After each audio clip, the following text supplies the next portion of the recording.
बामणोली तालुका मिरज येथील एकाच महाविद्यालयात शिकणाऱ्या मिरजेतील युवक व युवतीने एकापाठोपाठ आत्महत्या केली। साक्षी रवींद्र जाधव वय वर्ष 16 राहणार विद्यासागर कॉलनी एसटी वर्कशॉप जवळ मिरज या युवतीने मंगळवारी सायंकाळी महाविद्यालयाच्या दुसऱ्या मजल्यावरून उडी घेतली।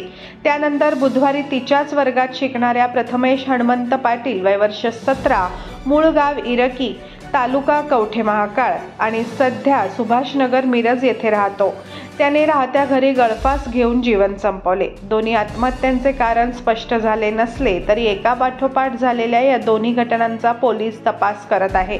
एकाच महाविद्यालयातील दोघांच्या आत्महत्येमुळे परिसरात खळबळ उडाली आहे। मृत साक्षी जाधव हिचे अभ्यासाकडे दुर्लक्ष होत होते, याबाबत शिक्षकांशी चर्चा करण्यासाठी तिचे आई-वडील मंगळवारी सायंकाळी महाविद्यालयातही आले होते। आई-वडिलांना महाविद्यालयात पाहून घाबरलेल्या साक्षीने दप्तर बसमध्ये ठेवून महाविद्यालयाच्या दुसऱ्या मजल्यावर धाव घेतली।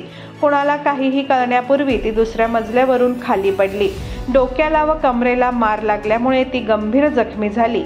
या अवस्थेत तिला खासगी रुग्णालयात उपचारासाठी दाखल करण्यात आले। उपचार सुरू असतानाच रात्री उशिरा तिचा मृत्यू झाल्याचे डॉक्टरांनी घोषित केले।